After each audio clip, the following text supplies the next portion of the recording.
Après 50 ans, ton microbiote pourrait influencer ta santé. Voici comment.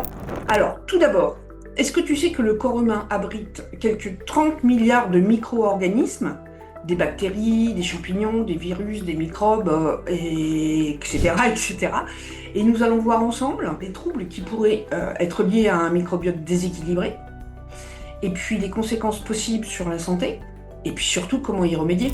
Ce déséquilibre est toujours très silencieux au début. Tous les médecins aujourd'hui sont d'accord pour dire une chose, c'est la composition de ton microbiote a un impact direct sur toi, ça c'est clair, et plus il est diversifié, meilleure est ta santé. Quand le microbiote va, tout va. Quand l'appétit va, tout va. Et vous savez que les chasseurs-cueilleurs, nos ancêtres, avaient entre 700 et 800 bactéries dans le microbiote, dans leur microbiote, et qu'aujourd'hui on n'en a plus que la moitié, c'est-à-dire environ 350, éventuellement 400. C'est pas beaucoup. Oh, ben ouais, moi c'est la faute à vouloir tout désinfecter tout le temps. Avec de la javel par-ci, avec des lingettes par-là. Oui, Coco, c'est vrai.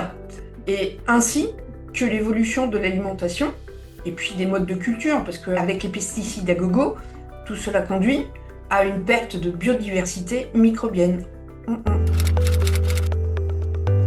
Imagine Monique, 62 ans.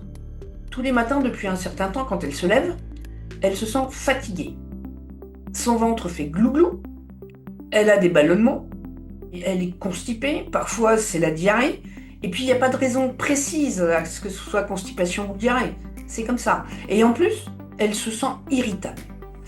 Et elle ne sait pas non plus pourquoi. Oh, attention, il y a des risques de rage localisé, des rafales d'émotions et du brouillard mental. Tout à fait, Coco.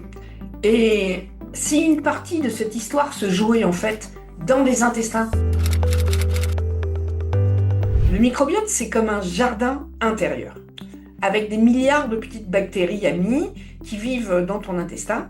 Et quand le jardin est varié et équilibré, il aide à bien digérer, soutenir l'immunité et puis envoyer de bons signaux au corps partout, même au cerveau, parce qu'en fait, il y a une connexion directe entre le cerveau et les intestins par le nerf vague. Et ça, c'est l'autoroute de l'information, parce qu'ils n'arrêtent pas de se causer, cerveau, intestin, intestin, cerveau, etc., etc., etc. Oh, j'ai compris. En fait, les petites bactéries, la virus et les microbes, c'est ton équipe de jardinage.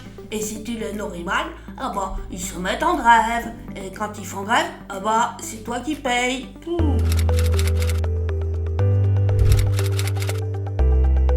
Eh oui, Coco. Et parfois, tu payes cher. Tu as des douleurs sourdes ou bien parfois des douleurs qui sont très violentes, comme un coup de couteau dans le ventre. Et des ballonnements, le côlon irritable, des constipations, des diarrhées. Un microbiote déséquilibré pourrait influencer l'inflammation du ventre. Tes intestins, ils peuvent également devenir poreux. Qu'est-ce que ça veut dire? Eh ben, quand les intestins sont poreux, les intestins n'ont plus le temps de préparer et de distribuer les nutriments aux différentes cellules du corps. Les éléments donc passent directement dans le sang, avec souvent des indésirables, bien évidemment, des bactéries, des virus, des microbes. Bah ouais. Et les chercheurs se posent une question, et le microbiote, c'est le symptôme de la maladie ou la cause?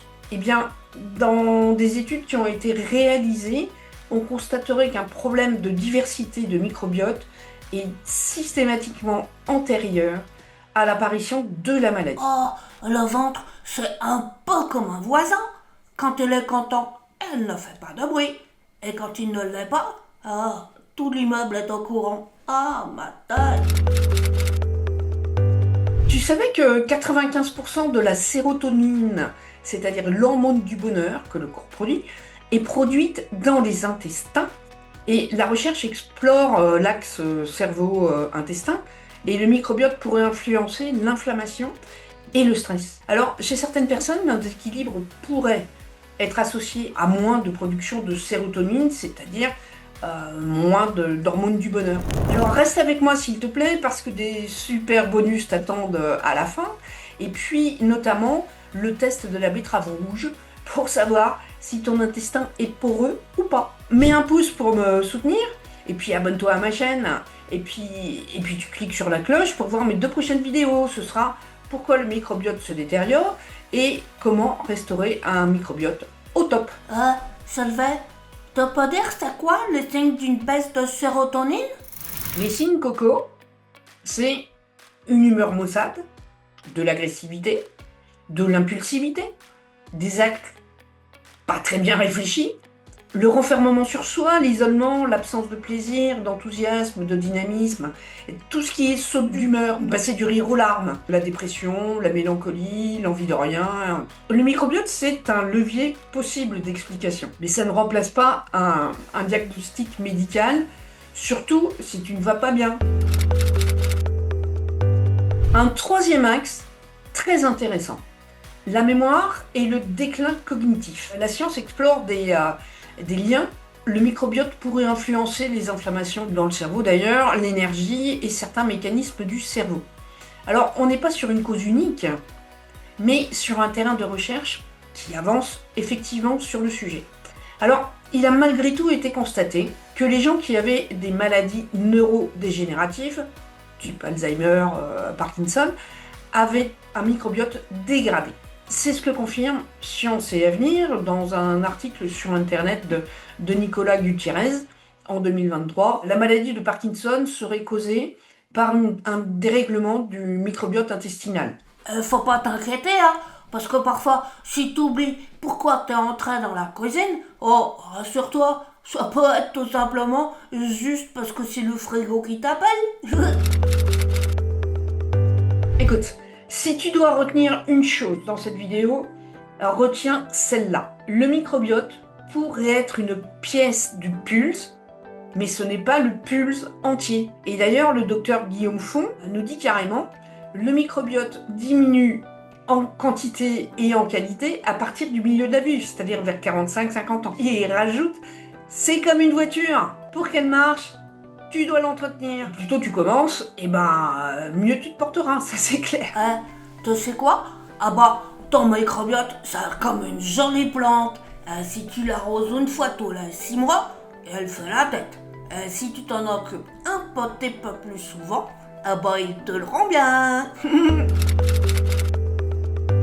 Si tu veux, je t'aide à savoir si tes intestins sont poreux ou pas. Alors tu tapes bonus en commentaire et puis tu me dis si tu as plutôt des problèmes de ventre, plutôt des problèmes d'humeur, plutôt des problèmes de mémoire, ou alors tu te connectes au lien qui apparaît sur l'écran pour un entretien personnalisé d'une 15aine de minutes. Et puis ce lien est dans la description et dans le premier commentaire.